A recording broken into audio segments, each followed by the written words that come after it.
पर्दाफाश क्रिएशंस में आपका स्वागत है। आज की कहानी का शीर्षक है और कर्म लौट आए।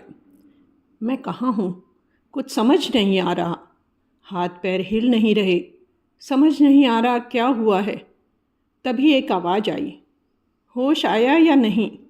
यह आवाज़ मेरी पत्नी की बहन की थी। दूसरी तरफ से आवाज़ आई, अभी तक होश नहीं आया। डॉक्टर कह रहे हैं दोनों हाथ और दोनों पैर बुरी तरह कुचले गए हैं। कम से कम 1 साल बिस्तर पर रहेगा। कौन संभालेगा इस आदमी को? यह आवाज़ मेरी पत्नी की थी। मुझे याद आया, मैं किसी काम से बाइक पर निकला था। एक ट्रक आगे आगे चल रहा था। उसके आगे न जाने क्या आया। अचानक ट्रक का ब्रेक लगा और उसके बाद क्या हुआ कुछ याद नहीं, किंतु अब समझ आ रहा है। अब एक पुरुष स्वर था। नर्स आई थी क्या? यह तो मेरे भाई की आवाज़ है। नहीं, मेरी पत्नी बोली। अच्छा, मैं देखता हूँ, कहकर शायद बाहर निकल गए।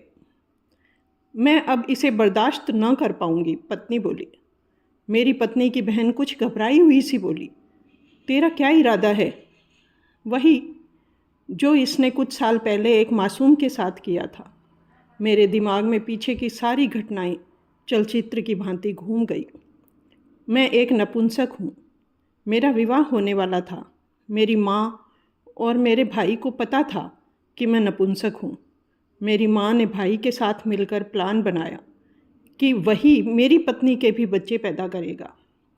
मुझे कहा गया कि तू नपुंसक है, यह बात कोई नहीं जान पाएगा। जो संतानें होंगी उससे तेरा वंश चलेगा। मेरा भाई विवाहित था, उसके 2 बच्चे भी थे। मेरी माँ और मेरा भाई मिलकर मेरी भाभी को धोखा दे रहे थे। मैं और मेरी पत्नी इस कुकर्म में इनके साथ थे। मेरी पत्नी को 2 बेटियां हो चुकी थी। मेरे भाई और मेरी पत्नी के कर्मकांड बेरोक टोक चल रहे थे। भाभी और बच्चे इससे अनजान थे। अब मेरी पत्नी की हवस इस हद तक बढ़ गई कि वह खुलेआम मेरे भाई के साथ रहने का षड्यंत्र रचने लगी। Like, share and subscribe.